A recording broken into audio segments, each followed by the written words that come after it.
सभी दोस्तों को जय हिंद, नमस्कार। और फाइनल सिलेक्शन के लिए मैं लेकर आ चुका हूं आपके सामने एसएसजीडी का एक ऐसा प्रैक्टिस सेट मेरे दोस्त जो रोजाना आपको रात को 8 बजे देखने को मिलता है। इससे पहले एक बुक की बात कर लेते हैं। एसएसजीडी की आपकी एक नई बुक लॉन्च हुई है मेरे दोस्त, जिसमें न्यू पैटर्न आधार पर 2025 के आधार पर पूरा सिलेबस होगा ऑल एग्जाम क्लास के ऊपर। ठीक है ना?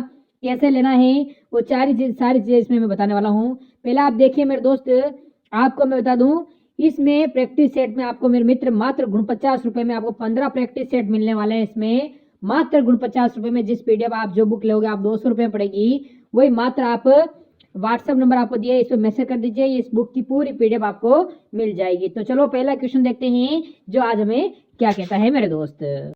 करेंगे साथियों, हिम का आपको पर्यायवाची बताना है। क्या होता है साथियों हिम का पर्यायवाची?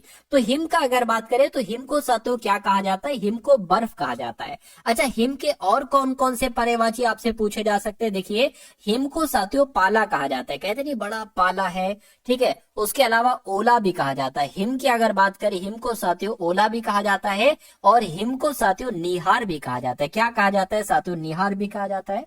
उसके अलावा साथियों पहाड़ के बहुत सारे पर्यायवाची आपसे पूछे जाते हैं। तो पहाड़ के कौन कौन से पर्यायवाची बनते हैं साथियों? देखिए, आप लोग ध्यान रखेंगे, पहाड़ को पर्वत कहा जाता है। क्या पहाड़ को शैल भी कहा जाता है? मैं कहूंगा बिल्कुल, पहाड़ को शैल भी कहा जाता है। उसके अलावा अगर बात करें, पहाड़ को साथियों नग भी कहा जाता है और पहाड़ की अगर बात करें साथियों भूदर भी कहा जाता है।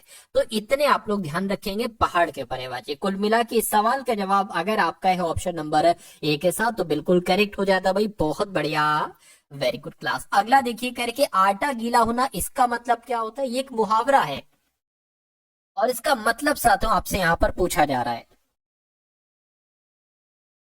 देखिए, बुरा सोचना या स्वार्थ सिद्ध करना या बहकाना या संकट में और संकट आ जाना। देखिए, जब संकट हो, मुसीबत हो और उसके ऊपर और मुसीबत आ जाना, तो इसी को तो कहा जाता है आटा गीला होना। राइट आंसर जिनका ऑप्शन नंबर डी है, मैं कहूंगा बिल्कुल करेक्ट है। अब उसके बाद देख लीजिए, अगले नंबर का सवाल है आपकी स्क्रीन पर, कह रहे भगवान को फूल अर्पित करो। अब यहाँ पर एक शब्द है, रेखांकित शब्द है, इसका तत्सम शब्द आपको बताना है। तो साथियों फटाफट आप लोग बता दीजिए। देखिए, यहाँ पर अगर फूल शब्द की बात करते, एक तद्भव शब्द है, इसका तत्सम शब्द की अगर बात करते हैं तो पुष्प हो जाएगा।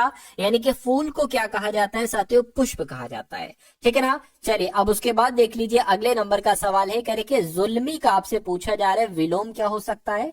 तो जुल्मी का विलोम क्या होगा साथियों, मुझे बताइए। देखिए, अगर आपसे पूछ लिया जाता है कि प्रशंसा का विलोम क्या होता है, प्रशंसा का मतलब होता है साथियों तारीफ करना, और प्रशंसा का विलोम क्या हो जाएगा? निंदा करना, यानी कि साथियों बुराई करना।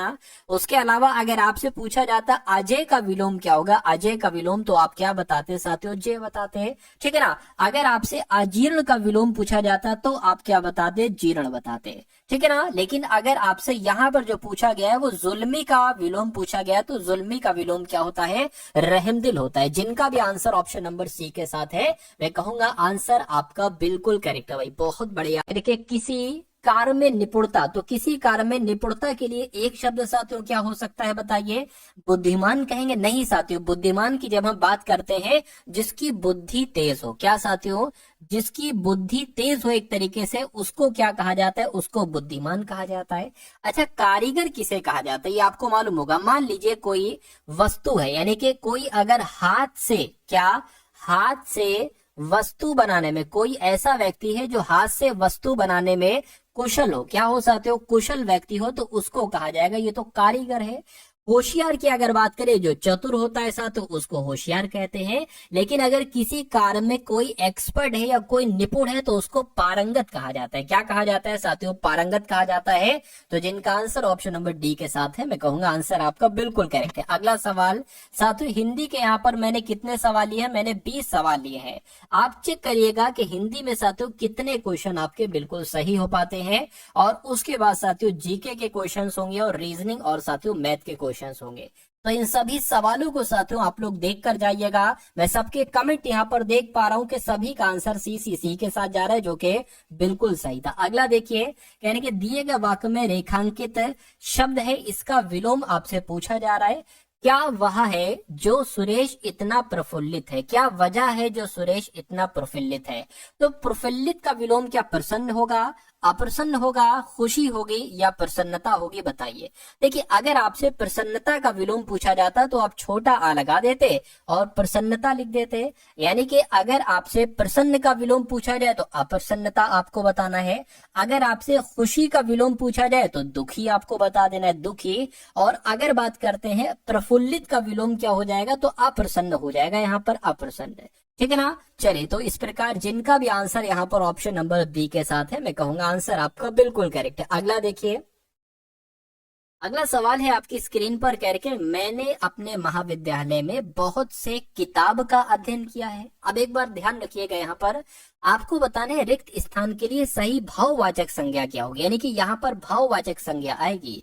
तो मैंने अपने महाविद्यालय में बहुत से साहित्यिक का अध्ययन किया, ये होगा, या साहित्य का अध्ययन किया है या पाठ्य का अध्ययन किया है। तो यहाँ पर साथियों साहित्य शब्द आ जाएगा और साहित्य शब्द एक भाववाचक संज्ञा भी है।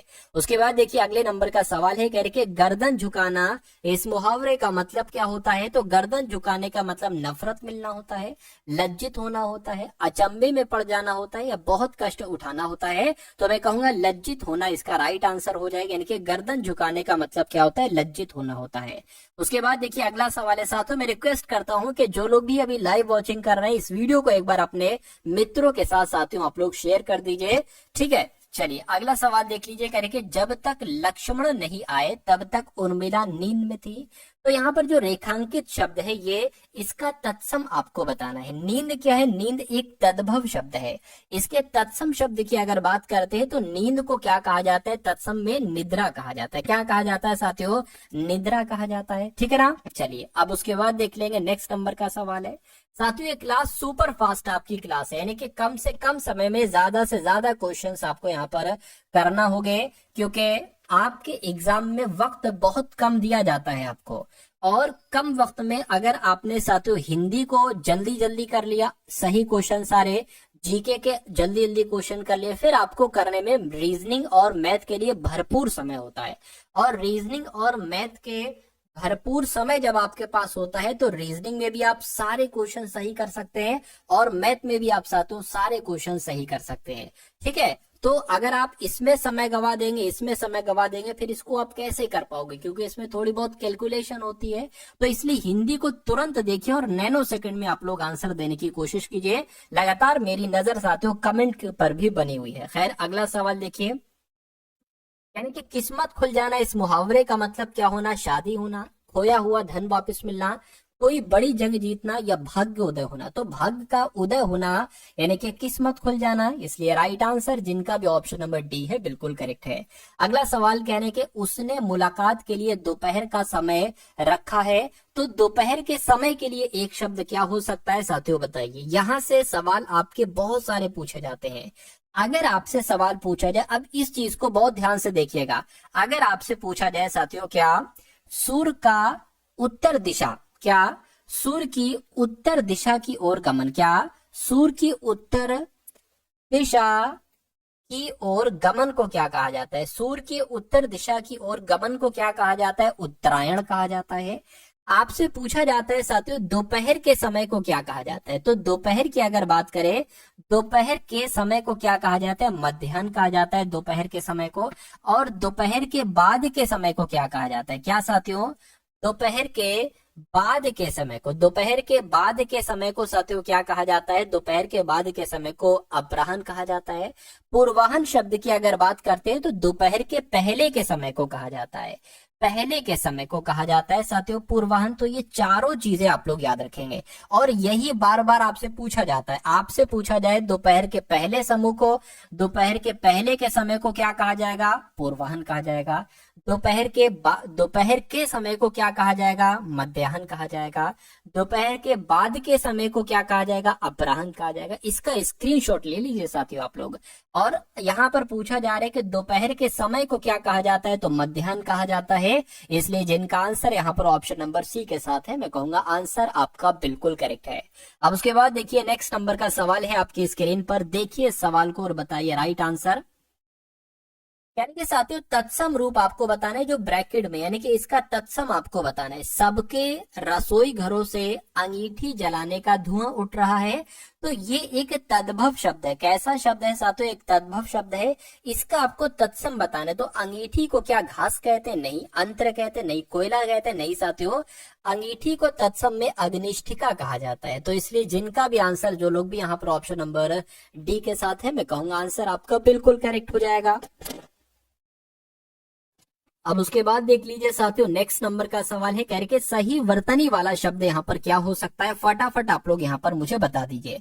तो मैं कहूंगा प्रमुख कैसे लिखा जाता है? प्रमुख की अगर बात करते हैं तो प्रमुख को ऐसे लिखा जाता है। और ऐसे कहां पर लिखा हुआ है? ऐसे आपका ऑप्शन नंबर ए में लिखा हुआ है। तो जिनका आंसर ए है बिल्कुल करेक्ट है। अगला देखिए साथियों, कहा जा रहा है कि हिमालय रेखांकित शब्द का पर्यायवाची नहीं है। यानी कि इस वाले शब्द का कौन सा पर्यायवाची नहीं है? इतनी सी बात आपको साथियों फटाफट जो है वो बता देना है। देखिए, हिमाद्री की अगर बात करते हैं तो ये हिमालय का पर्यायवाची है। पर्वतराज शब्द भी हिमालय का पर्यायवाची, लेकिन ऋतुराज शब्द की अगर बात करते हैं ये हिमालय का पर्यायवाची नहीं है।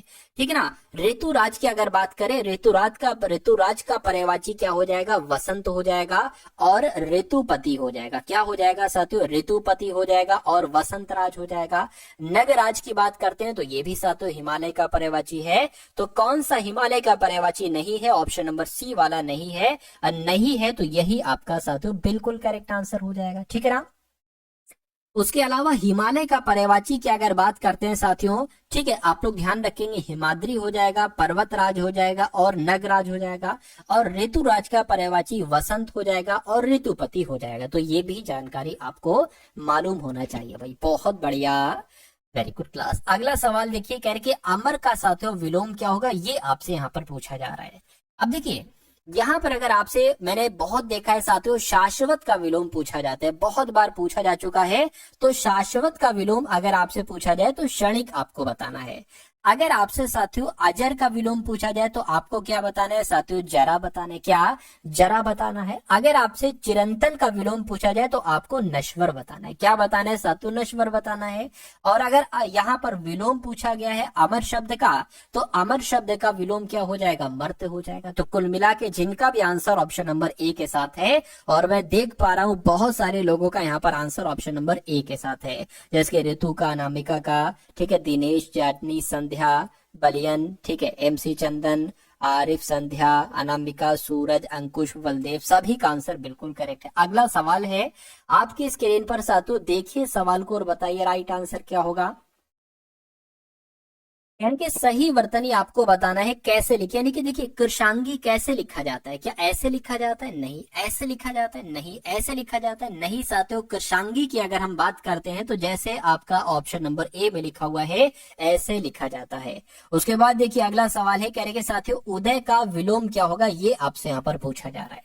अगर साथियों उदय का विलोम आपसे ना पूछकर आपसे यहाँ पर पूछ लिया जाए निर्दय का विलोम क्या होता है, तो निर्दय के दो विलोम याद रखेंगे। एक तो निर्दय का विलोम सदैव भी होता है, और एक निर्दय का विलोम साथियों दयालु भी होता है। क्या होता है? सदैव भी होता है और दयालु भी होता है। उसके अलावा अगर हम यहाँ पर बात करते हैं, अस्त का विलोम क्या हो जाएगा? अस्त का विलोम साथियों उदय हो जाएगा। और यही सवाल में आपसे पूछा गया है कि उदय का विलोम क्या होगा, तो अस्त हो जाएगा, जैसे सूर्य उदय और सूर्य अस्त। ठीक है ना। चलिए बहुत बढ़िया। अगर बात करते अंत का विलोम क्या होगा, तो अंत का विलोम अगर आपसे पूछा जाए तो अनंत आपको बता देना है। क्या बता देना है? अनंत आपको बता देना है। उसके बाद देखिए अगले नंबर का सवाल है आपकी स्क्रीन पर, कह रहे कि जिसके पास कुछ भी ना हो उसके लिए एक शब्द क्या होता है? फटाफट आप लोग यहाँ पर मुझे बता दीजिए राइट आंसर आपका क्या हो सकता है। चलिए देखिए, यहाँ पर अगर हम लोग बात करें अक्षम, अक्षम किसे कहा जाता है? जिसमें कुछ करने की क्षमता ना हो। आप लोग ध्यान रखेंगे साथियों, कुछ लोग ऐसे होते हैं जिसमें कुछ करने की, क्या साथियों? कुछ करने की, जिसमें कुछ करने की क्षमता ही ना हो। क्या? जिसमें कुछ करने की क्षमता ही ना हो उसको क्या कहा जाएगा? उसको अक्षम कहा जाएगा। पहला पॉइंट और बहुत इंपॉर्टेंट पॉइंट है। ठीक है ना। उसके अलावा अगर बात करें जिसके पास कुछ भी ना हो उसको क्या कहा जाएगा, उसको अकिंचन कहा जाएगा। क्या कहा जाएगा साथियों, उसको अकिंचन कहा जाएगा, आप लोग ध्यान रखेंगे, ठीक है ना। और जिसके पास मकान ना हो, क्या साथियों, जिसके पास मकान ना हो उसको अनिकेतन कहा जाएगा, अनिकेत वैसे कहा जाता है, ठीक है।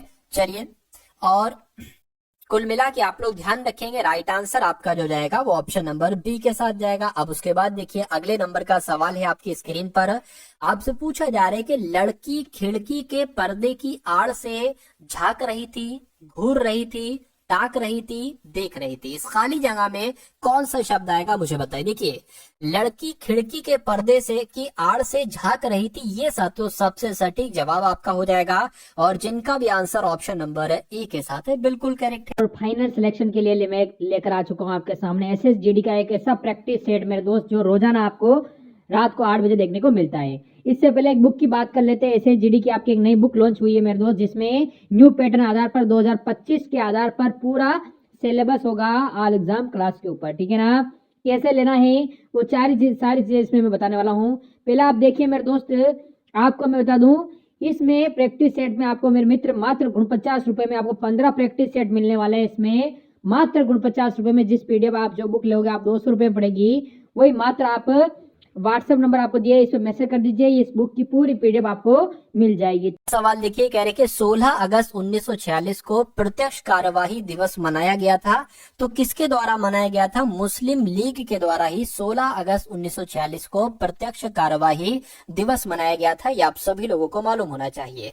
उसके बाद देखिए अगला सवाल कह रहे कि इंडियन सोशियोलॉजिस्ट का प्रकाशन किसने किया था, ये कहां पर हुआ था, तो लंदन से हुआ था। इसका प्रकाशन साथियों किसके द्वारा किया गया था, तो श्यामजी कृष्ण वर्मा के द्वारा किया गया था, ये भी आपको साथियों मालूम होना चाहिए, ठीक है ना। अगले नंबर का सवाल देखिए, कह रहे कि आदमी का लालच अपराध का प्रभावी का कारण है, प्रभावी कारण है, यानी कि जो आदमी का लालच है ना साथियों, ये अपराध का प्रभावी कारण है। ये कथन किसका है, ये बात किसने कही थी, तो ये कथन प्लेटो ने कही थी। ये किसका कथन है साथियों, प्लेटो का कथन है, ये आप लोगों को साथियों मालूम होना चाहिए।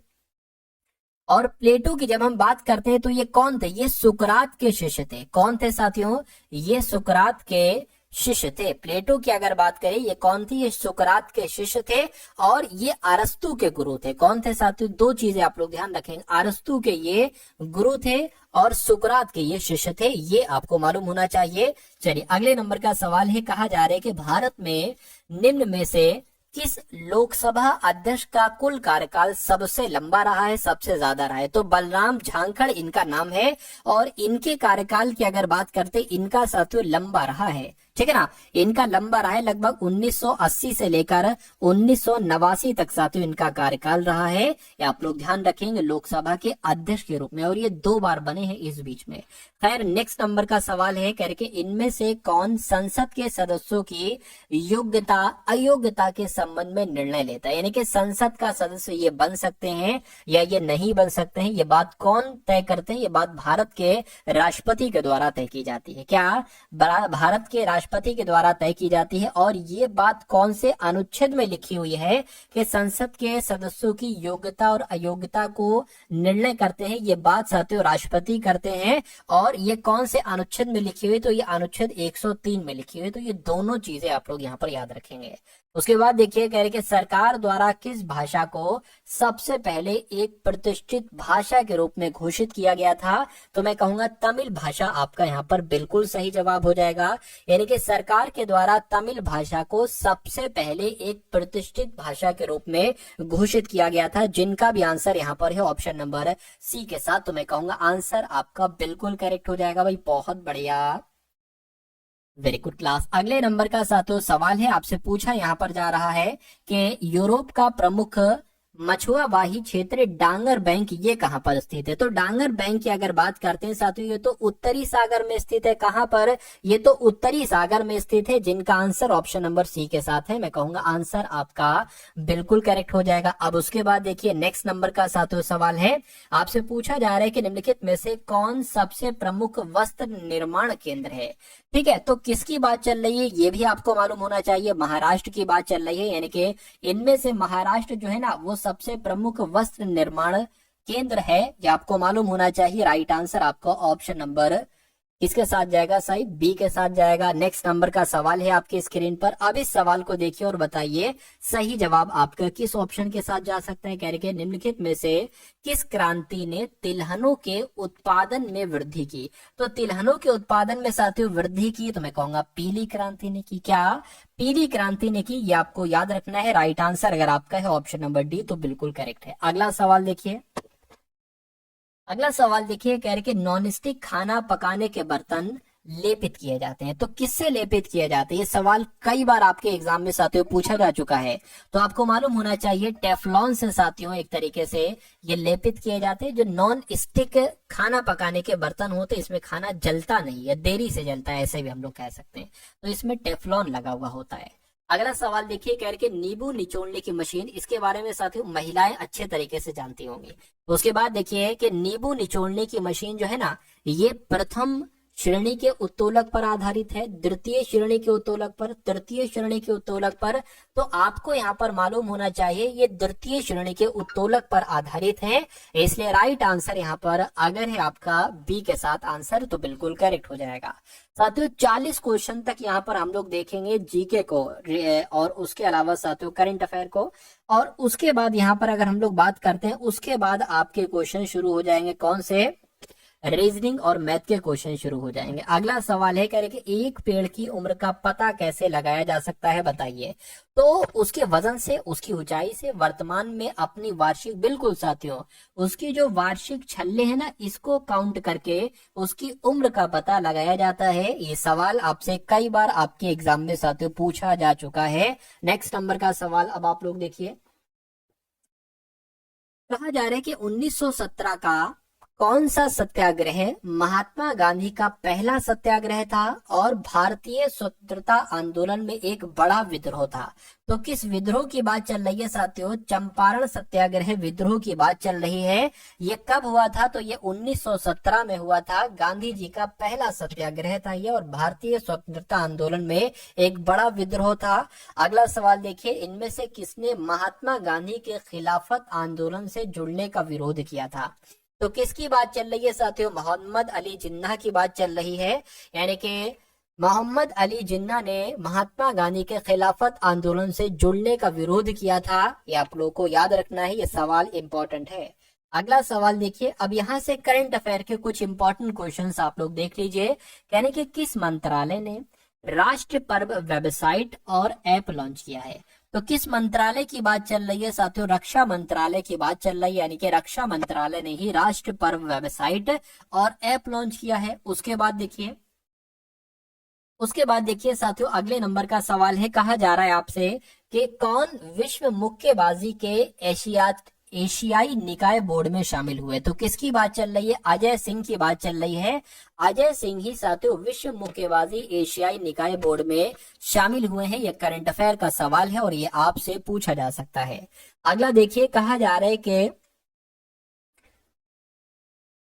है साथियों, कह रहे हैं कि किस देश में अंतरराष्ट्रीय गुब्बारा महोत्सव मनाया गया है? तो कहां पर अंतरराष्ट्रीय गुब्बारा महोत्सव मनाया गया है साथियों? नेपाल में अंतरराष्ट्रीय गुब्बारा महोत्सव मनाया गया है, ये भी आप लोगों को मालूम होना चाहिए।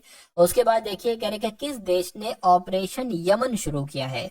तो ईरान ने, इजराइल ने, फिलिस्तीन ने, किसने शुरू किया है साथियों? तो इजराइल की अगर बात करते हैं, इजराइल ने ही ऑपरेशन यमन शुरू किया है। राइट आंसर आपका ऑप्शन नंबर बी हो जाएगा। अगला सवाल देखिए, कह रहे कि छठा वार्षिक क्वाड लीडर्स शिखर सम्मेलन ये कहां पर हुआ है? तो ये साथियों कहां पर हुआ है? ये डेलावेयर में हुआ है। कहां पर हुआ है साथियों? डेलावेयर में ही क्वाड लीडर्स शिखर सम्मेलन हुआ है। राइट आंसर जिनका ऑप्शन नंबर बी है, मैं कहूंगा आंसर आपका बिल्कुल करेक्ट है भाई, बहुत बढ़िया, वेरी गुड क्लास। तो अब साथियों रीजनिंग की अगर बात करें, जिनको भी रीजनिंग में अपना पूरा स्कोर करना है तो उनकी बारी अब आ चुकी है। बहुत शानदार साथियों यहाँ पर हम लोग कॉन्सेप्ट देखेंगे। इन सभी कॉन्सेप्ट को आप लोग देखिएगा और अपने एग्जाम को साथियों क्रैक कीजिएगा। चलिए, तो यहाँ पर अगर बात करें, देखिए सिंपल सी बात है, पहले ये आकृति है, उसके बाद ये आकृति बन गई, उसके बाद ये आकृति बन गई, उसके बाद ये, तो यहाँ पर कौन सी वाली आकृति आएगी? ऑप्शन नंबर ए वाली, बी वाली, सी वाली या डी वाली? पहला पॉइंट तो साथियों आपको यहाँ पर ध्यान रखना है कि सभी में साथियों सर्किल है, इसमें भी, इसमें भी, इसमें भी। आप देख रहे हैं यहाँ पर एक ट्रायंगल सा बना हुआ है, कहाँ पर, यहाँ पर एक ट्रायंगल सा बना हुआ है, इसको मैं हटा ही देता हूँ अपने आप, ठीक है। अब क्या किया गया, अभी ट्रायंगल इस दिशा में है, अगली में पंक्ति में इस दिशा में कर दिया गया, फिर अगली में इस दिशा में ट्रायंगल कर दिया गया, फिर अगली में इस दिशा में ट्रायंगल कर दिया गया। तो अब अगली पंक्ति में जो ट्रायंगल होगा साथियों वो इस दिशा में होगा, होगा ना, बिल्कुल होगा। और इधर को साथियों क्या हो जाएगा, इधर को कुछ ऐसे करके हो जाएगा। तो देखिए ये आंसर नहीं हो सकता, ठीक है ना। उसके अलावा अगर बात करें ये आंसर नहीं हो सकता। अब या तो ये हो सकता है या ये हो सकता है। अब दूसरा काम देखिए आप, अभी ये काला गोला यहाँ पर है, अगले में यहाँ पर आ गया, ये देखिए, फिर अगले में यहाँ पर आ गया, ये देखिए, फिर अगले में यहाँ पर आ गया, ये देखिए, फिर अगले में यहाँ पर आ जाना चाहिए, यानी कि गोला अब यहाँ पर होना चाहिए।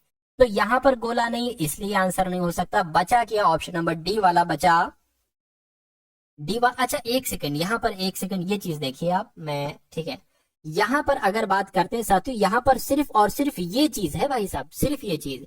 लेकिन यहाँ पर अगर बात करें, थोड़ा सा ध्यान से देखिए साथियों, आंसर आपका किस ऑप्शन के साथ जा सकता है। हाँ डी ही तो होगा, डी होगा ना, ठीक है। तो डी आपका यहाँ पर राइट, क्योंकि यहाँ पर भी वही चीज आ रही है। तो कुल मिला के किसी का बी आ रहा है भाई, किसी का डी आ रहा है। एक बार देख लीजिए थोड़ा सा, एक बार मैं और कोशिश करके इसकी देख लेता हूं। देखिए सबसे पहले अगर बात करें, ये चीज तो यहीं पर आएगी, ये बात क्लियर है। अब गोला यहाँ पर है, गोला यहाँ पर है, ठीक है। अच्छा अच्छा अच्छा, हाँ हाँ हाँ, यही आंसर होगा। क्यों ये आंसर होगा, ठीक है, आंसर इसलिए ये होगा क्योंकि ये चीज यहाँ पर है, ऐसे करके है, तो ये चीज यहाँ पर ऐसे आएगी, ये चीज ऐसे है, ये चीज ऐसे नहीं है, इसमें ये चीज है, तो ये आंसर नहीं होगा। मैं कहूंगा आंसर आपका, जिनका ऑप्शन नंबर बी के साथ है, उनका आंसर यहाँ पर करेक्ट होगा। अब कथन और निष्कर्ष की अगर हम बात करते हैं तो ये एग्जामिनर के फेवरेट सवाल है। यहाँ से दो सवाल साथियों आप मानकर चलिए कि दो सवाल आपके पूछे ही पूछे जाएंगे, हर हालत में साथियों करंट अफेयर के दो सवाल आपसे यहाँ पर पूछे जाएंगे। तो इस सवाल को देखिए साथियों, और आप लोग यहाँ पर बताने की कोशिश करेंगे कि इस सवाल का जवाब आपका क्या हो सकता है। चलिए, कह रहे कि कुछ एच आर है, तो साथियों जैसा जैसा कह रहे हैं वैसा वैसा हम कर लेते हैं। मान लीजिए ये क्या हो गए, ये साथियों एच हो गए, और कह रहे हैं कि कुछ एच आर है, तो मैं कहूंगा कुछ एच, यानी कि इतने एच क्या हो गए, इतने एच आर हो गए। उसके बाद कह रहे हैं कि कोई पी एच नहीं है, यानी कि ये मान लेते हैं साथियों पी है, और कोई पी जो है ना वो एच नहीं है, कोई एच पी नहीं होगा, ठीक है। अब निष्कर्ष को देखिए और बताइए कौन सा निष्कर्ष सही करें कि कुछ पी एच है, कुछ पी एच है, क्या कुछ पी एच हो सकते हैं साथियों, देखिए मुझे बताइए। यहां पर क्या कहा गया है, यहां पर कहा गया है कि कुछ पी एच नहीं है, तो सॉरी सॉरी, कोई पी एच नहीं है, कोई पी जो है ना वो एच नहीं है, तो साथियों कुछ पी एच कैसे हो सकते हैं, तो ये गलत आपका हो जाएगा, ठीक है ना। उसके बाद देखिए कह रहे कि कुछ आर पी नहीं है, कुछ आर पी नहीं है, ठीक है, ये सही है या नहीं सही है, कुछ आर आपके पी नहीं है, बिल्कुल साथियों मैं कहूंगा इतने आर जो हैं, इतने आर जो है ना ये पी नहीं हो सकते। क्यों, क्योंकि कोई पी आपका एच नहीं हो सकता, तो कोई एच आपका पी नहीं हो सकता, तो इतने आर आपके पी कैसे हो सकते, नहीं हो सकते। तो मैं कहूंगा ये वाला आपका बिल्कुल सही है, यानी कि कथन नंबर साथियों अगर बात करते हैं दो कहां पर लिखा हुआ है, कथन नंबर दो कहां पर लिखा हुआ है कि सही है, हाँ ऐसा तो ऑप्शन नंबर सी में लिखा हुआ है कि केवल निष्कर्ष दो वाला सही है, और यही आपका क्या होगा, यही आपका बिल्कुल करेक्ट आंसर हो जाएगा। अगला सवाल देखिए, एक नंबर सीरीज वाला सवाल है, कहने के साथियों सबसे पहले 0 है, उसके बाद 1 आ गया है, उसके बाद 5 आ गया है, उसके बाद 14 आ गया है, और उसके बाद 30 आ गया है। आपको बताना है कि अगला नंबर यहाँ पर क्या हो सकता है, बताइए। चलिए कोई दिक्कत नहीं, देखिए अगर हम इसको बढ़ोतरी करें क्या, कि यहाँ पर आखिर साथियों क्या आ सकता है, ठीक है। तो 14 से 30 हुआ, मैं कहूंगा यहाँ पर 16 आएगा, ठीक है। 5 से 14 हुआ है, तो यहाँ पर साथियों कितना 9 बढ़ाया गया होगा।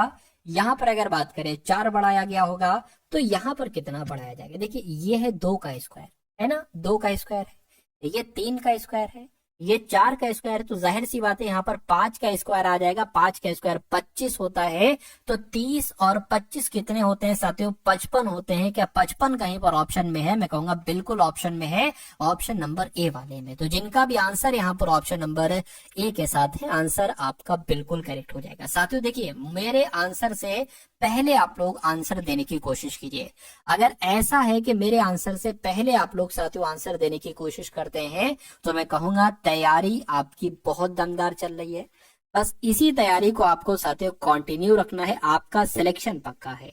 ठीक है, और कोई अगर डाउट हो तो आप डाउट कमेंट सेक्शन में बताइए, मैं तुरंत आपका रिप्लाई करूंगा। ठीक, चलिए कोई दिक्कत नहीं। अगला सवाल कह रहे कि एक निश्चित कूट भाषा में TOWARD को 962-147 लिखा जाता है। ठीक है, उसके बाद WANTED को 213957 लिखा जाता है। ठीक है, तो WARRANT को क्या लिखा जा सकता है? ये बात साथियों यहाँ पर आपसे पूछी जा रही है, मुझे बताइए। देखिए, अगर हम बात करें, ऐसा तो नहीं साथियों कहीं ये टी का कोड यहाँ पर 9 हो, ठीक है, ओ का कोड यहाँ पर 6 हो, कोई दिक्कत नहीं, देख लेते। देखिए, डब्ल्यू का कोड यहाँ पर हमें बताना है, तो डब्ल्यू कहाँ पर लिखा है? डब्ल्यू एक तो यहाँ पर लिखा है और डब्ल्यू एक तो यहाँ पर लिखा हुआ है। इस डब्ल्यू का कोड 2 है, ठीक है, और इस डब्ल्यू का कोड भी 2 है, बिल्कुल, यानी कि इस डब्ल्यू का कोड भी 2 हो जाएगा। 2 2 2 2 सभी में लिखा हुआ है, कोई दिक्कत नहीं।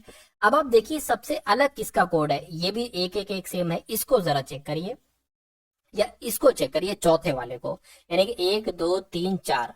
ठीक है, इसका कोड क्या होगा? आर का कोड क्या होगा? देखिए जरा, आर कहां पर? आर यहाँ पर है, आर का कोड 4 होगा। तो जहां पर साथियों 4 आएगा वो आपका से होगा। एक तो 4 यहाँ पर है, एक तो 4 यहाँ पर है। मैं आपको शुरू से बता दूं, मैं आपको शॉर्ट ट्रिक अभी नहीं बता रहा हूँ। डब्ल्यू का कोड क्या है? 2 है, ठीक है। ए की अगर बात करें, ए का कोड क्या है? ए का कोड यहाँ से आपको मिल जाएगा, या यहाँ से ले लीजिए, ए का कोड 1 हो जाएगा, तो 1 यहाँ पर आ गया।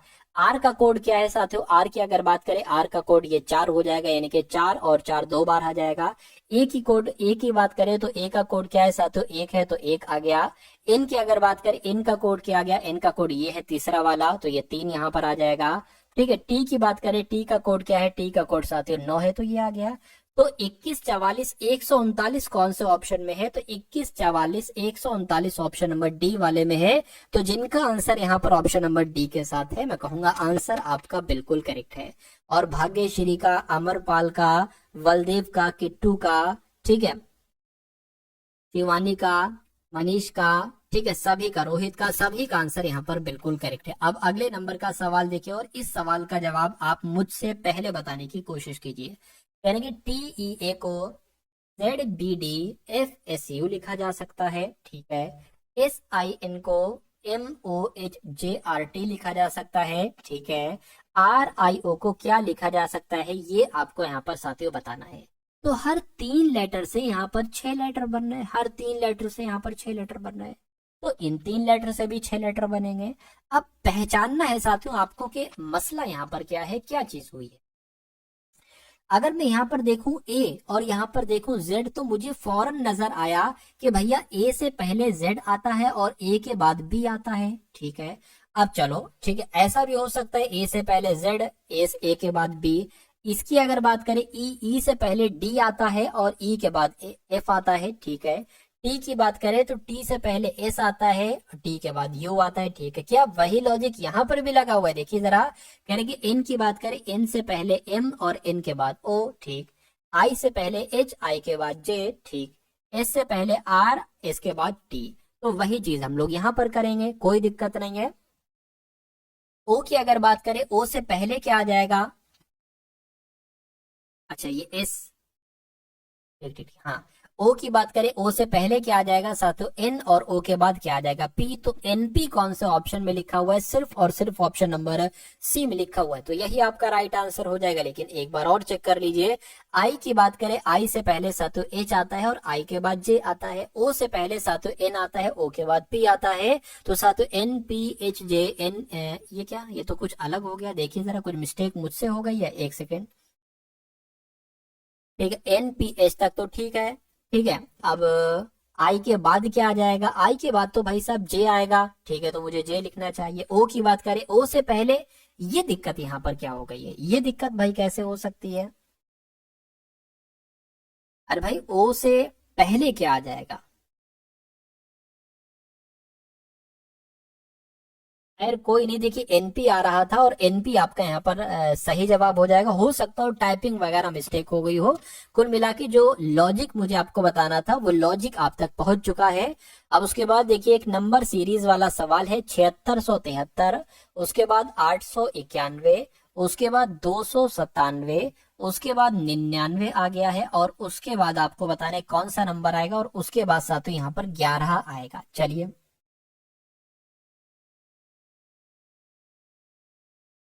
क्या ये ऐसे बन रहा था? एक सेकंड रुकिए।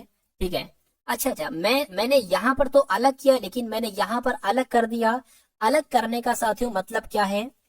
अलग करने का मतलब क्या है? देखिए मैंने यहां से चला, एक बार मैं आपको दोबारा से समझा देता हूँ लॉजिक यहाँ पर आखिर लगा क्या था कि ओ है, यहाँ पर कितने हो जाएंगे? ठीक है 6 हो गए। ओ है, ओ से पहले क्या आता है साथियों? एन आता है। ओ के बाद क्या आता है साथियों? पी आता है। ठीक है, ये हो गया। आई से पहले क्या आता है? एच आता है। आई के बाद जे आता है। आर की बात करें, आर से पहले क्यू ही तो आएगा भाई साहब। ठीक, और आर के बाद क्या आएगा साथियों? यहाँ पर एस आ जाएगा। तो यही तो था। अब मैं पता क्या, मैंने ओ को काउंट करने लगा, ये गलती हुई थी, और ये गलती आपको नहीं करना है। चलिए कोई दिक्कत नहीं, अगले नंबर का सवाल है। हाँ, ओ से पहले। चलिए, तो अब यहाँ पर अगर बात करें कि यहाँ पर साथियों क्या लॉजिक लगा हुआ है, ये आपको पहचानना है। चलिए भाई बता दीजिए आपका सही जवाब क्या होगा। चलिए देखिए, अगर यहाँ पर हम कोशिश करते हैं कि ये इससे कैसे लॉजिक लगा है। देखिए अगर ये जो है ना, ये इसका एक तिहाई होता है। 297 का अगर हम करेंगे एक तिहाई बन जाएगा। 891 का अगर हम एक तिहाई करें, क्योंकि ये सब एक तिहाई लग रहे हैं, यानी कि अगर हम साथों इसकी भाग कर देते हैं 3 से 2673 की, तो मेरे हिसाब से 891 के आसपास आ रहा है। देखिए तीन, 3 अट्ठे 24 हो जाएगा। ठीक है, 2 जाएगा, ये 27 हो गया। 3 निम 27 हो गया। 3 एकम 3 हो गया। इसकी भी भाग साथ 3 से होगी। 3 दूना 6 हो गया, ये 2 हो गया। ठीक है, ये 29 अब हो गया। 3 निम 27 और ये 2 चला गया। 3 सत्ते 21। तो इसकी भी भाग 3 से करोगे। 3 तिया 9, 3 तिया 9, यानी कि यहाँ पर 33 आ चुका है। ठीक, और ये 11 है, ध्यान रखिएगा। ठीक, उसी प्रकार इसकी भाग 3 से करते हो तो 3 एकम 3, 3 एकम 3, 11 आ गया। यानी कि मैं कहूंगा कि हमारा सही जवाब जो है वो ऑप्शन नंबर ए के साथ है, और जिनका आंसर है ए है, बिल्कुल करेक्ट आपका आंसर हो जाएगा। अगला सवाल आपकी स्क्रीन पर है। देखिए साथियों, सभी के सभी एकदम टॉप लेवल के क्वेश्चंस हैं, और वो क्वेश्चंस हैं साथियों जो आपको अपने एग्जाम में देखने को मिलेंगे। तो इन सभी सवालों को बहुत अच्छे तरीके से आपको वॉच करना होगा, आपको साथियों देखना होगा, क्योंकि क्वेश्चंस की अगर बात करें तो क्वेश्चन साथियों यहीं से आएंगे, और कोई दिक्कत कोई परेशानी आपको महसूस नहीं होना चाहिए। चलिए, तो इस सवाल की अगर हम लोग यहाँ पर बात करते हैं साथियों, क्या यहाँ पर लॉजिक है? कह रहे कि 5 सहकर्मी है, यानी कि 5 लोग हैं। जेई है, एरोन है, बेन है, कलोई है और डैनियल है। एक वृत्ताकार मेज के केंद्र की ओर मुख करके बैठे हैं। ठीक है, तो एक गोल हम बना लेते हैं, और यहाँ पर कितने लोग हैं? 5 हैं। 1 2 3 4 और एक 5। ठीक है, यानी कि जेई एरोन के ठीक बाईं ओर बैठी है। ठीक है, कलोई जेई के बगल में बैठी है। ठीक है, डैनियल एरोन के ठीक दाईं ओर बैठी है। ठीक है, जेई के ठीक बाईं ओर कौन बैठा है, ये आपको बताना है। अगर हम यहां से चले, कह रहे कि एरोन के ठीक बाईं ओर जेई बैठी है, तो एरोन को हम कहीं पर भी बैठा सकते हैं। अगर यहाँ पर साथियों एरोई को बैठा दे, सॉरी एरोन की बात चल रही है, हाँ एरोन ही है, तो एरोन के ठीक बाएं, अब एरोन का ठीक बायां कौन हो जाएगा साथियों? ये हो जाएगा, ये हो जाएगा। एरोन के ठीक बाईं ओर बैठी है, कौन बैठी है? जेई बैठी है। तो साथियों यहाँ पर जेई बैठ जाएगी। जेई नहीं बल्कि जोई लिखा हुआ है। ठीक है, ये बात क्लियर हो गई। अब इसको देखिए, कह रहे कि जेई के बगल में कलोई बैठी है, तो जेई के बगल में यहीं पर तो बैठी होगी साथियों कलोई। क्या कलोई यहीं पर तो बैठी होगी? उसके बाद लिखा हुआ है डेनियल एरोन के ठीक दाएं ओर बैठी है। एरोन के दाएं ओर कौन बैठी है साथियों? डेनियल बैठी है। तो डेनियल साथियों यहाँ पर बैठ जाएंगे। अब अगर बात करते हैं जेई के ठीक बाएं ओर कौन बैठा है, तो जेई किधर है? ठीक है, जेई के ठीक बाएं ओर कौन बैठा है, तो जेई के बाएं ओर तो साथियों कोलोई बैठी है।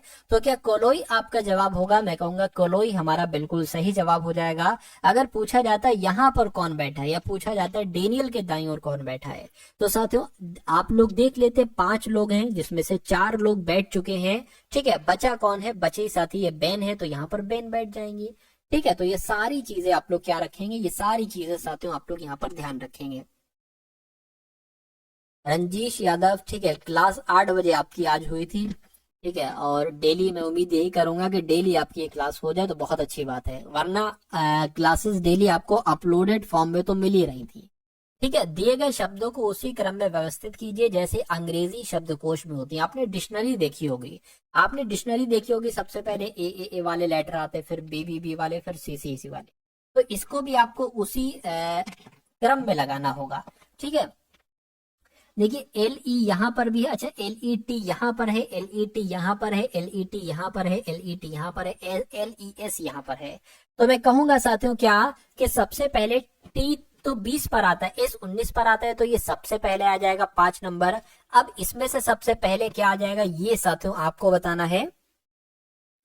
तो यहाँ पर एल के टी के बाद भी कुछ लेटर है, लेकिन यहाँ पर टी के बाद कुछ नहीं है, तो ये 1 नंबर पहले आ जाएगा। अब ये भी क्लियर हो गया। अब देखिए एच पहले आता है या टी, तो मैं कहूंगा एच पहले आता है।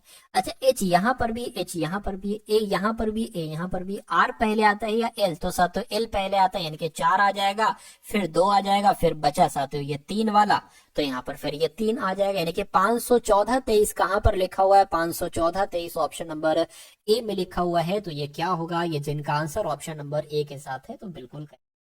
अगला सवाल है आपकी स्क्रीन पर, नंबर सीरीज वाला सवाल है, यानी कि सबसे पहले 6 आया है, उसके बाद 23 आया है, उसके बाद 93 आया है, उसके बाद 371 आया है, उसके बाद 1485 आ गया है। तो फिर आपको बताना है कि यहाँ पर साथियों अगला नंबर जो होगा ना वो कौन सा होगा, ये आपको यहाँ पर बताना है। देखिए अगर हम बात करें हम 6 से 23 कैसे बना सकते हैं, अगर हम इसकी 4 से गुणा करते हैं, 6 चौक 24 और 1 घटा देते हैं तो हमें 23 मिल जाएगा। अगर हम 23 की 4 से गुणा करें तो देखिए जरा कितना आता है साथियों, 23 चौक कितना होता है, 4 3 12, 4 दूना 8 9, यानी कि 92 होता है। वही चीज अब हमने यहाँ पर क्या की, यहाँ पर हमें प्लस करना पड़ेगा एक, यहाँ पर 4 से गुणा करके 1 घटाया तो ये नंबर मिला, यहाँ पर 4 से गुणा करके 1 प्लस करना पड़ेगा तो ये नंबर हमें मिलेगा। अब देखिए मेरे हिसाब से इसकी भी 4 से गुणा होगी, 93 की 4 से गुणा कीजिए जरा। ठीक है, 4 3 आपका 12 हो जाएगा, 4 3 आपका 12 हो गया, और 4 9 36 37 आ गया। ठीक है, मतलब गुणा 4 से की जाएगी, लेकिन यहाँ पर 1 घटाया जाएगा, तो मेरे हिसाब से इसकी भी 4 से गुणा करेंगे, प्लस 1 करेंगे, फिर इसकी भी 4 से गुणा करेंगे, फिर यहाँ पर 1 हमें माइनस करना होगा। तो साथियों 1485 की गुणा आप 4 से कीजिए और फिर 1 घटा दीजिए, आपका आंसर आ जाएगा। 4 पंजे 20 हो गया, 8 पंजे 8 4 8 32 हो गया, 33 34 हो गया, 4 चौक 16 19 हो गया, 4 एकम 4 और आपका 5 हो गया, इसमें 1 घटा दीजिए तो मैं कहूंगा कितना आ जाएगा, 5939 आ जाएगा। और 5939 कौन से ऑप्शन में है? तो ऑप्शन नंबर ए वाले में। तो जिनका भी आंसर यहाँ पर ऑप्शन नंबर ए है उनका आंसर साथियों सही होगा। ठीक है, चलिए भाई साथियों टेलीग्राम ग्रुप डिस्क्रिप्शन में दे रखा है, उसको आप लोग क्या कर लीजिए, उसको आप लोग साथियों ज्वाइन कर लीजिए। और इस हमारे साथियों चैनल की अगर बात करें, जो हमारा चैनल टारगेट सिलेक्शन है, इसको भी आप लोग साथियों जरूर सब्सक्राइब कर लीजिए और बेल आइकन पर क्लिक कर लीजिए। ठीक है ना, और जिन्होंने भी वीडियो को साथियों लाइक नहीं किया, आपसे रिक्वेस्ट है कि वीडियो को अभी तुरंत लाइक कर दीजिए। क्या तुरंत साथियों आप लोग इस वीडियो को एक बार लाइक कर दीजिए। चलिए, और अगले नंबर के सवाल पर हम लोग यहाँ पर पहुंच चुके हैं। इस सवाल का जवाब भी आप लोग दे दीजिए कि कैसे इस सवाल का जवाब आ सकता है, क्या आपका यहाँ पर बिल्कुल सही जवाब हो सकता है। चलिए भाई,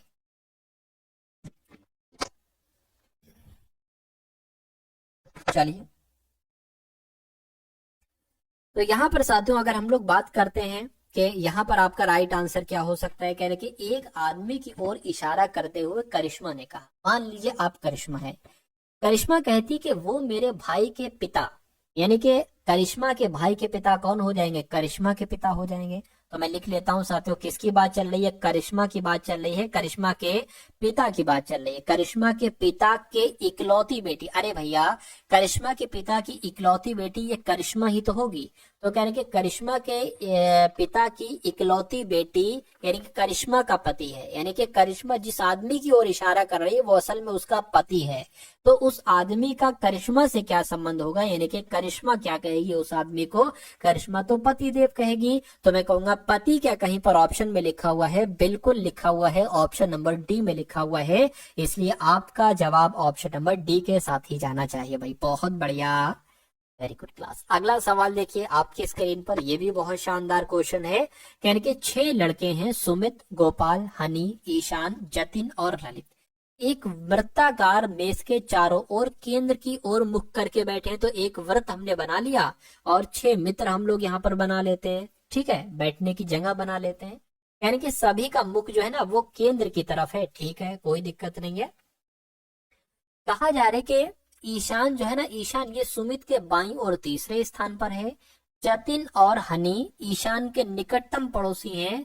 ललित जतिन के ठीक दाईं ओर बैठा हुआ है, ठीक है। ईशान के ठीक बाईं ओर कौन बैठा है। अब देखिए यहाँ पर 3 लाइन है, पहली लाइन यहां से लेकर यहां तक है, दूसरी लाइन यहां से लेकर यहां तक है, और तीसरी लाइन यहां से लेकर साथियों यहां तक है। हमें सॉल्व सबसे पहले कौन सी लाइन करना है, क्या सबसे पहले पहली लाइन सॉल्व की जाती है, जरूरी नहीं है, ऐसा नहीं, ऐसा नहीं है, ठीक है।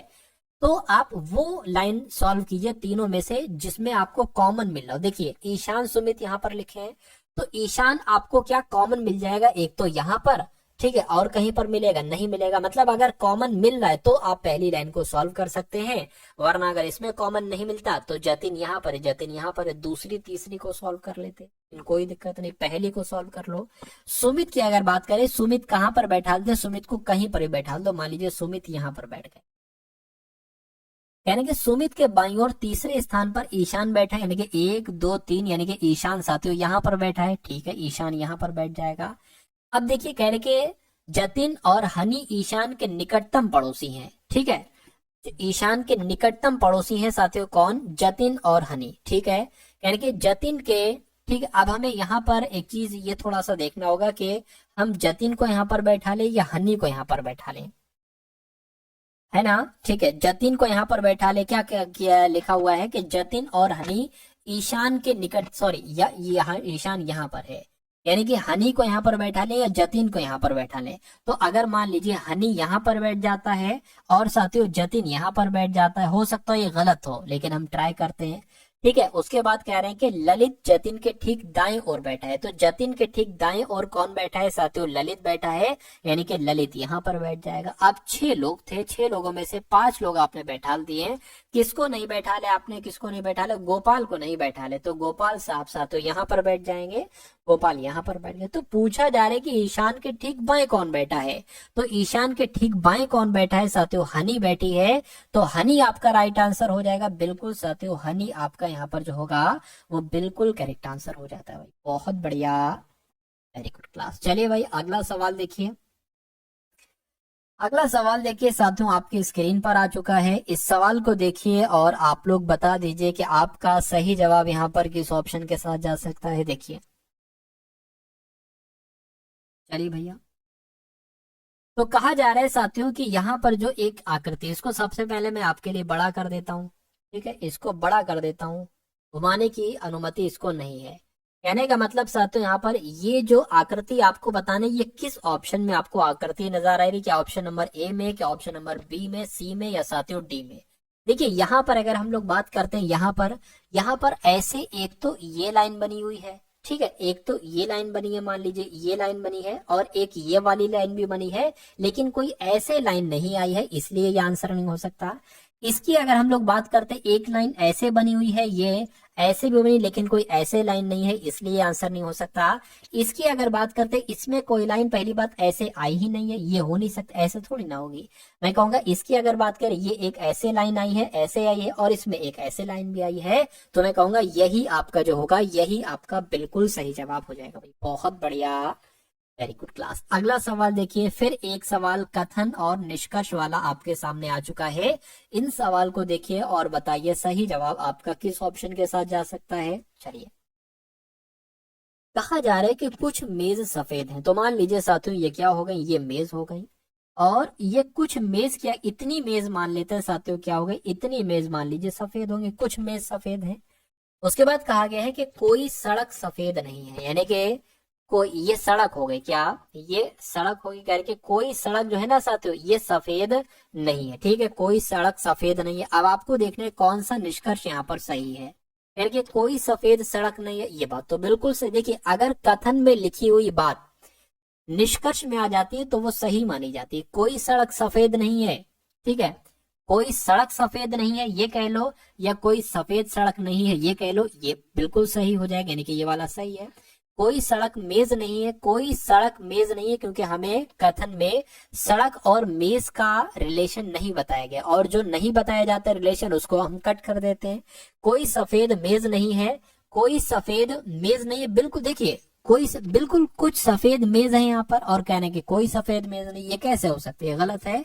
तो मैं कहूंगा निष्कर्ष आपका एक निकलता है, और ऐसा कहां पर लिखा हुआ है, ऐसा सिर्फ और सिर्फ ऑप्शन नंबर डी में लिखा हुआ है। तो इस प्रकार जिनका भी आंसर यहाँ पर ऑप्शन नंबर डी है, मैं कहूंगा आंसर आपका बिल्कुल करेक्ट हो जाएगा। अगला सवाल देखिए आपके स्क्रीन पर है, तो आप साथियों चाहने वालों यहाँ पर मैथ के क्वेश्चंस आपके शुरू हो चुके हैं। मैथ के 20 सवाल आपके आएंगे, और टॉप लेवल के साथियों इस वीडियो में हम लोग क्वेश्चंस देखेंगे जो आपके एक्सपेक्टेड क्वेश्चंस हैं, जो आपके एग्जाम में साथियों आपसे पूछे जा सकते हैं। तो कुछ 4, 5, 6, 7 क्वेश्चन होंगे, इनको आप लोग अटेम्प्ट करिए और देखिए कितने क्वेश्चन आपके यहाँ पर बिल्कुल करेक्ट हो पाते हैं। यानी कि एक गोले की त्रिज्या 3.5 सेंटीमीटर, मान लीजिए ये गोला है, त्रिज्या क्या होगी, त्रिज्या ये हो गई, कह रहे इसकी लंबाई यानी कि त्रिज्या जो है ना वो 3.5 सेंटीमीटर है। तो गोले का पृष्ठीय क्षेत्रफल क्या होगा, देखिए गोले का पृष्ठीय क्षेत्रफल का सूत्र क्या होता है, 4 पाई आर स्क्वायर। अब यहाँ पर 4 लिख दिया, पाई का मान होता है 22/7, और आर कितना दे रखा है, ये आर ही तो है 3.5, तो 3.5 गुणा 3.5 स्क्वायर लगाए ना। देखिए अब अगर बात करें इस पॉइंट को हम हटाएंगे और नीचे 10 लगा लेंगे, पॉइंट को हटाकर 1 0 लगता है।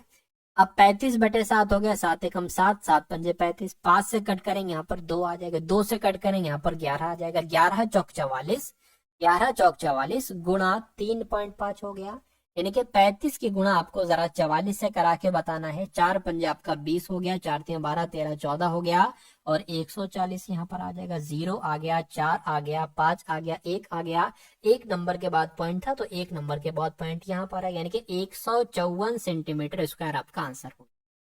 154 है क्या, हाँ 154 है। तो 154 कहां पर लिखा हुआ है, 154 ऑप्शन नंबर बी में लिखा हुआ है। तो ये क्या होगा साथियों, ये आपका बिल्कुल सही जवाब होगा, और जिनका भी आंसर यहाँ पर ऑप्शन नंबर बी था बिल्कुल करेक्ट हो जाएगा। अगला सवाल आपकी स्क्रीन पर है, देखिए सवाल को साथियों, और मुझे आप लोग बताइए कि इस सवाल का जवाब आपका किस ऑप्शन के साथ जा सकता है, क्या आपका राइट आंसर यहाँ पर हो सकता है। कहने के साथियों एक वस्तु का अंकित मूल्य कितना है, 11,800 है, ठीक है ना। देखिए कुछ ही क्वेश्चन होंगे आपके, कुछ ही क्वेश्चन है, ज्यादा नहीं है सर। एक वस्तु की अगर बात करें अंकित मूल्य कितना है, 11,800 है, और अंकित मूल्य 11,800 है, और विक्रय मूल्य 7788 है। वस्तु पर छूट कितनी दी गई, देखिए किसी वस्तु पर जो प्रिंटेड रेट है वो 1188 लिखा है, लेकिन इसको असल में बेच दिया जाता है 7788 रुपए में सिर्फ। तो मैं कहूंगा कुछ छूट दी गई है, तो कितनी छूट दी गई यही तो आपसे पूछा जा रहा है।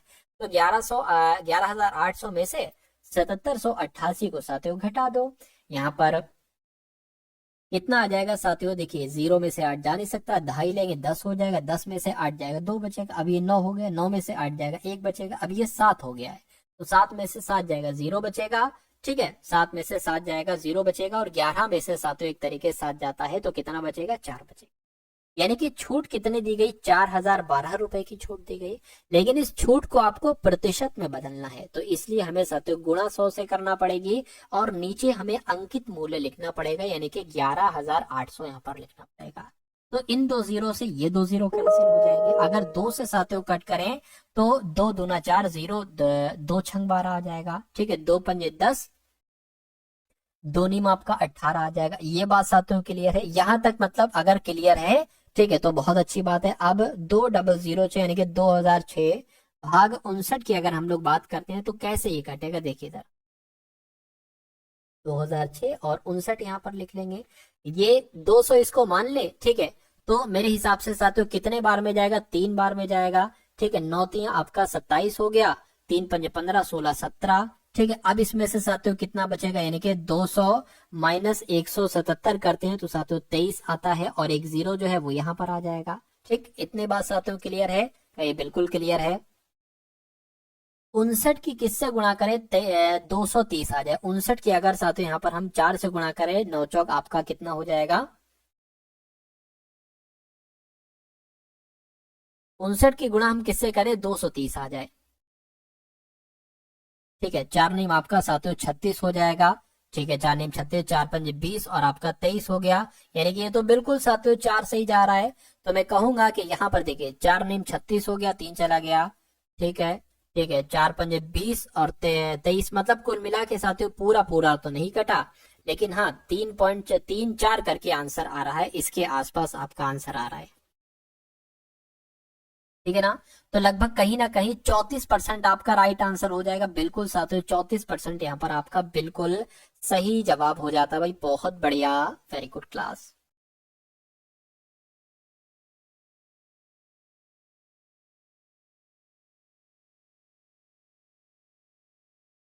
चलिए, अब कुल मिला के जैसे ना कुछ 33 पॉइंट करके आंसर आ रहा था, तो 33 पॉइंट करके आंसर तो लिखा नहीं है, ठीक है। तो इसलिए 34% ही यहाँ पर आपका सही जवाब हो जाएगा। खैर अगले नंबर का सवाल देखिए, इस सवाल को देखिए और बताइए सही जवाब आपका क्या हो सकता है। यानी 443 माइनस 226 और ये भाग का निशान है, भाग का, ठीक है। भाग आपका 2 और गुणा आपका साथियों 5, इसको आपको सॉल्व करना है। आपको भी पता है पहले भाग सॉल्व होता है, उसके बाद गुणा, उसके बाद प्लस माइनस में से कोई सॉल्व कर लो। तो पहले भाग सॉल्व होगा, तो 2 2 6 की भाग अगर 2 से करेंगे तो 2 एकम 2, 2 एकम 2, 2 3 6 हो जाएंगे। इसकी जगह पर क्या आ जाएगा, 113 आ जाएगा। अब उसके बाद हम गुणा सॉल्व करेंगे और उसके बाद साथियों यहाँ पर हम घटाएंगे। तो 113 की गुणा 5 से करना है, 5 3 15 हो जाएगा, 5 एकम 5 और 1 6 हो जाएगा, 5 एकम 5 हो जाएगा। यानी कि 443 माइनस 565 ये आपको बताना है। तो साथियों 565 में से 443 को आपको घटाना होगा, घटा लीजिए। यहाँ पर साथियों 2 आ जाएगा, यहाँ पर 2 आ जाएगा, यहाँ पर 1 आ जाएगा, लेकिन देखिए बड़ी संख्या में माइनस लगा है, तो जो हमारा आंसर आएगा वो माइनस का ही आएगा, यानी कि 122 माइनस का ये आपका सही जवाब होगा। और ये जिनका आंसर है ना, उनका आंसर यहाँ पर बिल्कुल करेक्ट हो जाता है भाई, बहुत बढ़िया, वेरी गुड क्लास। चलिए अब उसके बाद देखते हैं नेक्स्ट नंबर का साथियों सवाल है आपकी स्क्रीन पर। इस सवाल को देखिए, देखिए 1 2 सवाल और बाकी हैं बस, उसके बाद आपका एक तरीके से यहाँ पर क्लास जो है वो एंड हो जाएगी। चलिए साथियों इस सवाल को थोड़ा सा आप लगाने की कोशिश कीजिए, ठीक है। बताइए इसका सही जवाब आपका यहाँ पर किस ऑप्शन के साथ जा सकता है। चलिए तो देख लेते हैं। यानी कि परीक्षा में उपस्थित होने वाले विद्यार्थियों की कुल संख्या में 33% विद्यार्थी उत्तीर्ण हुए, यानी कि मान लीजिए कुल विद्यार्थी कितने भी हो, इसमें से 93% विद्यार्थी पास हो गए हैं और 7% विद्यार्थी साथियों क्या फेल हो गए हैं। अरे भाई कुल कक्षा में विद्यार्थी 100% होंगे, इसमें से 93% बताया जा रहा है साथियों पास हो गए हैं, 93% विद्यार्थी पास हो गए हैं, तो जाहिर सी बात है 7% विद्यार्थी बचे, ये क्या हो गए, ये साथियों फेल हो गए, ठीक है ना। तो कहने के जो 9275 विद्यार्थी हैं ये फेल हो गए। अच्छा यहाँ पर कहा जा रहा है कि 7% विद्यार्थी फेल हुए, और यहाँ पर 7% की वैल्यू बता दी गई है कि भाई असल में 9275 विद्यार्थी फेल हुए हैं। तो कुल विद्यार्थियों की संख्या कितनी, कुल विद्यार्थियों की संख्या तो 100% है, यानी कि 7% की वैल्यू हमें पता है, 100% की वैल्यू हमें बताना होगी, तो 9275 बटे 7 हो जाएगी, ये 1% की वैल्यू आ गई। 100% की वैल्यू बताना है तो 100 से साथियों गुणा कर लीजिए। अब आप इसको कैलकुलेट कर लीजिए, आपको विद्यार्थियों की कुल संख्या मालूम पड़ जाएगी। 7 से कट करेंगे, देखिए 7 एकम 7, 2 जाएगा 22 हो जाएगा, 7 तियां 21, ठीक है, 7 21, 1 जाएगा 17 हो जाएगा, 7 दूना 34, 3 जाएगा 35 हो जाएगा, 7 पंजे 35 और 100 से इसकी गुणा हो जाएगी। यानी कि अगर बात करें 1,32,500, तो 1,32,500 500 कहां पर लिखा हुआ है? 1,32,500 ऑप्शन नंबर सी में लिखा हुआ है। तो ये क्या होगा? ये आपका साथियों बिल्कुल सही और बिल्कुल सटीक जवाब हो जाएगा। अगला सवाल आपकी स्क्रीन पर है। इस सवाल को साथियों देखिए और मुझे बता दीजिए आपका सवाल क्या है। एक ये सवाल है और एक ये सवाल है, बस साथियों, उसके बाद कोई सवाल नहीं है। यानी कि रोहित 2320 रुपए में एक पुराना बल्ला खरीदता है और उसकी मरम्मत में 180 रुपए खर्च कर देता है और फिर इसको 2400 रुपए में बेच देता है। तो कहने की कितने रुपए का नुकसान हुआ? देखिए 2320 रुपए में तो उसने बल्ला खरीदा था, 180 रुपए इसकी रिपेयरिंग में उसने लगा दी, यानी कि उसको कुल मिला के बल्ला कितने का पड़ा? हम लोग देख लेते हैं साथियों। यहाँ पर आपको उसको बल्ला जो पड़ा ना, उसको बल्ला 2500 रुपए का पड़ा, लेकिन वो बेवकूफ करता क्या है, इसको 2400 रुपए में बेच देता है। साफ साफ यहाँ पर उस बच्चे को 100 रुपए का नुकसान हुआ है। तो कहने के बस उस नुकसान को, उस हानि को प्रतिशत में बदल लीजिए। किसी भी संख्या को अगर प्रतिशत में बदलोगे तो साथियों 100 से गुणा कराना पड़ेगी और नीचे क्रय मूल्य लिखना पड़ेगा। क्रय मूल्य क्या होगा? क्रय मूल्य जितने में आपको कुल मिला के बल्ला पड़ा है। तो 2500 रुपए में पड़ा है, 2500 से भाग करा लीजिए, 2 जीरो से 2 जीरो कैंसिल, 25 से कम 25, 25 चौक 100, यानी कि 4% की इसको हानि हुई है। और ऐसा कहां पर लिखा हुआ है साथियों? ऐसा ऑप्शन नंबर बी में लिखा हुआ है। तो ये आपका अगर साथियों आंसर है तो मैं कहूंगा आपका जवाब यहाँ पर बिल्कुल करेक्ट हो जाता। भाई बहुत बढ़िया, वेरी गुड क्लास। आज के इस वीडियो का अंतिम सवाल, इसको भी देखिए। कहा जा रहा है कि 7200 रुपए हैं, इनको पी क्यू आर के बीच क्रमशः कैसे विभाजित करना है? यानी कि 3 लोग हैं, देखिए पी क्यू और आर, इनको विभाजित जो करना है, पी को देना है 1/2, तो क्यू को कितना देना है? 4, इसको हम 4/1 भी कर सकते हैं, कोई दिक्कत नहीं। इसको आर को देना है 3/2 और कुल रुपए कितने? 7200 कुल रुपए हैं। तो आर का हिस्सा कितना होगा, यानी कि इस आर का हिस्सा कितना होगा, ये बात आपसे पूछी।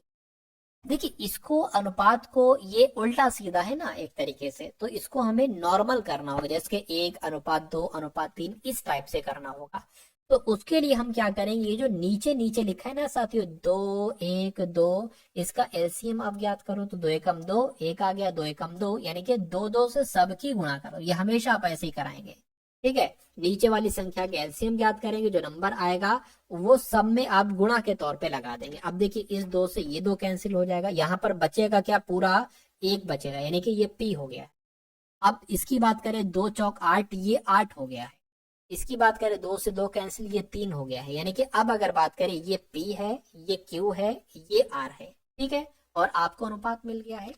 और कुल राशि अगर 7200 है, कुल राशि अगर 7200 है और पूछी जा रही आर का हिस्सा कितना होगा? आर का हिस्सा 3 होगा, आर का हिस्सा 3 होगा। और बटे में कौन सा नंबर आएगा? बटे में इन सब का योग आएगा। ये 8 3 11, 11 और 1 12। तो इसको कैलकुलेट कर लोगे, आपको आर का हिस्सा मिल जाएगा 12 पंजे 60, 12 छंग 72, 600 हो गए, 600 3 1800 हो। तो मैं कहूंगा साथियों कि आर का हिस्सा कितना होगा? आर का हिस्सा 1800 होगा। अगर आपसे पूछा जाता क्यू का हिस्सा कितना होता, तो साथियों आप क्या करते? आप 7200 लिखते, क्यू का हिस्सा 8 है तो 8 लिखते और नीचे इन सब का योग आ जाएगा। योग कितना है? 12 आ जाएगा। तो इसको कैलकुलेट करोगे साथियों, 600 की गुणा 8 से करोगे तो 6 छंग 36, 6 42, 6 48, यानी कि 4800 साथियों आपका आंसर हो जाता, जो कि ऑप्शन नंबर फिर डी वाला होता आपका आंसर। तो ये क्लास साथियों आपको कैसी लगी, एक बार कमेंट सेक्शन में साथियों आप लोग जरूर बता देंगे।